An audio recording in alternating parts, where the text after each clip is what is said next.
Welcome back dears. പാലോ പഞ്ചസാരയോ condensed മിൽക്കോ തേങ്ങാപ്പാലോ ഒന്നും ചേർക്കാത്ത ഒരു അടിപൊളി വാട്ടർമെലൺ ഷാർബത്ത് എങ്ങനെ ഉണ്ടാക്കാൻ നോക്കിയാലോ എന്ന്. ഞാനിവിടെ ഈ ഒരു തണ്ണിമത്തനാണ് എടുത്തിട്ടുള്ളത് കേട്ടോ. കിരൺ എന്നുള്ള വെറൈറ്റിയാണ് എടുത്തിട്ടുള്ളത്. ഈ ഒരു വെറൈറ്റി എടുക്കുകയാണെന്നുണ്ടെങ്കിൽ കുരു കുറച്ചായിരിക്കും ഉണ്ടാവുള്ളൂ, അതുപോലെ നല്ല മധുരമായിരിക്കും ഈ തണ്ണിമത്തൻ്റെ ഫ്ലഷിനുണ്ടാവുക. ഇത് ഞാനിപ്പോൾ തീരെ ചെറിയ കഷ്ണങ്ങളാക്കി മുറിച്ചെടുത്ത് കൊണ്ടുവന്നിട്ടുണ്ട്. ഇനി നിങ്ങൾ വലിയ കഷ്ണങ്ങളാക്കിയാണ് മുറിച്ചെടുക്കുന്നതെന്നുണ്ടെങ്കിൽ ഇതുപോലെ ഒന്ന് ഉടച്ചു കൊടുക്കുകയാണെങ്കിൽ നല്ലതായിരിക്കും കേട്ടോ. ഇത് നമുക്കൊരു സൈഡിലേക്കൊന്ന് മാറ്റി വയ്ക്കാം. ഞാനിവിടെ ഏകദേശം ഒരു 15 കാഷ്യൂ നട്ട്സ് എടുത്തിട്ടുണ്ട്. അത് 2 മുതൽ 3 മണിക്കൂർ വരെ കുറച്ച് വെള്ളം ഒഴിച്ചൊന്ന് കുതിർത്ത് വെച്ചിട്ടുണ്ട്. അങ്ങനെ വെക്കുകയാണെന്നുണ്ടെങ്കിൽ ഇത് അരച്ചെടുക്കുമ്പോൾ നല്ല സോഫ്റ്റായിട്ട് നമുക്ക് കിട്ടും കേട്ടോ. ഇനി നമുക്ക് നമ്മൾ നേരത്തെ കുതിർത്ത് വെച്ചിട്ടുള്ള ഈ ഒരു കാഷ്യൂ നട്ട്സ് ഒരു മിക്സിയുടെ ചട്നി ജാറിലേക്ക് ഇട്ട് കൊടുക്കാം. അതിലേക്ക് നമുക്ക് ഒരു ചെറിയ കഷ്ണം ഇഞ്ചി കൂടി ചേർത്ത് കൊടുക്കാം. ഇഞ്ചിയുടെ കുത്തൊന്നും ഈ ഒരു ജ്യൂസിനുണ്ടാവില്ല കേട്ടോ. അക്കാര്യം ഓർത്ത് ആരും ടെൻഷൻ അടിക്കണ്ട. ഇനി ഇതിലേക്ക് നമുക്ക് കുറച്ച് വെള്ളം, വളരെ കുറച്ച് 1-2 സ്പൂൺ വെള്ളം മാത്രം ചേർത്ത് കൊടുത്തിട്ട് നല്ല ഫൈൻ പേസ്റ്റ് ആക്കി ഒന്ന് അരച്ചെടുത്തൊന്ന് കൊണ്ടുവരാം.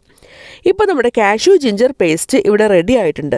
ഇതാണ് നമ്മൾ ഈ ഒരു ജ്യൂസിലേക്ക് പാലിന് പകരമായിട്ട് ചേർക്കുന്നത് കേട്ടോ. നല്ല ടേസ്റ്റ് ആയിരിക്കും, നല്ല തിക്ക് കൺസിസ്റ്റൻസി ആയിരിക്കും, കാണാനും നല്ല ഭംഗിയായിരിക്കും ഈ ഒരു കാഷ്യൂ പേസ്റ്റ് നമ്മൾ ഈ ജ്യൂസിലേക്ക് ചേർക്കുമ്പോൾ. ഇനി നമ്മൾ നേരത്തെ അരിഞ്ഞു വെച്ചിട്ടുള്ള വാട്ടർ മെലണിലേക്ക് ഈ ഒരു കാഷ്യൂ പേസ്റ്റ് ചേർത്ത് കൊടുക്കാം. ഇനി ഇതിലേക്ക് നമുക്ക് ആവശ്യത്തിനുള്ള സബ്ജ സീഡ്സ് കുറച്ച് വെള്ളം ഒഴിച്ച് കുതിർത്തതിന് ശേഷം നമുക്കിതിലേക്ക് ചേർക്കാം കേട്ടോ. നമ്മളിതിലേക്ക് പഞ്ചസാരയോ അല്ലെങ്കിൽ മിൽക്ക്മെയ്ഡോ കണ്ടൻസ്ഡ് മിൽക്കോ അങ്ങനെ ഒന്നും ചേർക്കുന്നില്ല കേട്ടോ. പകരം മധുരത്തിന് വേണ്ടിയിട്ട് നമ്മളിവിടെ കുറച്ച് തേനാണ് ചേർത്ത് കൊടുക്കുന്നത്. അത് നമുക്ക് എത്രത്തോളം മധുരം ആവശ്യമുണ്ടോ അത്രയും നമുക്ക് ചേർത്ത് കൊടുക്കാം. ഇതെല്ലാം കൂടി നന്നായിട്ടൊന്ന് മിക്സ് ചെയ്തെടുക്കുകയാണ് വേണ്ടത്. ടേസ്റ്റൊക്കെ ഒന്ന് നോക്കുക കേട്ടോ. മധുരമൊക്കെ ഇനിയും ആവശ്യമുണ്ടെന്നുണ്ടെങ്കിൽ നമുക്ക് തേൻ തന്നെ ചേർത്ത് കൊടുക്കാവുന്നതാണ് കേട്ടോ. ഇനി നമുക്കിതിലേക്ക് ആവശ്യത്തിനുള്ള വെള്ളം കൂടി ചേർത്ത് കൊടുത്തിട്ട് ഒന്ന് നീട്ടിയെടുക്കാം. ഞാനിപ്പോൾ ആ മിക്സിയുടെ ജാറ് കഴുകിയ വെള്ളമാണ് ചേർത്ത് കൊടുത്തിട്ടുള്ളത്. നമുക്ക് എത്രത്തോളം ലൂസായിട്ട് ഈ ഒരു ജ്യൂസ് വേണോ അതിനനുസരിച്ചിട്ട് നമുക്ക് വെള്ളം ചേർത്ത് കൊടുക്കാം. പക്ഷേ ഇതിൻ്റെ ടേസ്റ്റിൽ ഒട്ടും കോംപ്രമൈസ് ചെയ്യാനും പാടില്ല കേട്ടോ. ഈ ഒരു ജ്യൂസ് നമുക്ക് ഫ്രിഡ്ജിൽ വെച്ച് നന്നായി തണുപ്പിച്ചതിന് ശേഷം സെർവ് ചെയ്യുകയാണെങ്കിലായിരിക്കും അടിപൊളി ടേസ്റ്റ് ഉണ്ടാവും കേട്ടോ.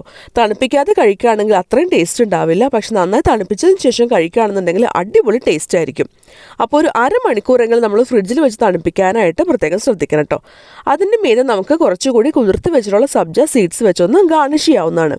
അപ്പോൾ പാല് ചേർക്കാത്ത, തേങ്ങാപ്പാൽ ചേർക്കാത്ത, കണ്ടൻസ്ഡ് മിൽക്കോ അല്ലെങ്കിൽ പഞ്ചസാരയോ ഒന്നും ചേർക്കാത്ത അടിപൊളി വാട്ടർമെലൺ ഷർബത്തോടെ റെഡി ആയിട്ടുണ്ട്. എല്ലാവരും നോമ്പ് തുറക്കാൻ ട്രൈ ചെയ്യാൻ മറക്കണ്ട കേട്ടോ. ഈ വീഡിയോ ഇഷ്ടമായെന്നുണ്ടെങ്കിൽ എൻ്റെ ചാനൽ സബ്സ്ക്രൈബ് ചെയ്യാൻ മറക്കല്ലേ. വീണ്ടും വേറൊരു അടിപൊളി റെസിപ്പിയായിട്ട് അടുത്ത വീഡിയോയിൽ കാണാം. ബൈ.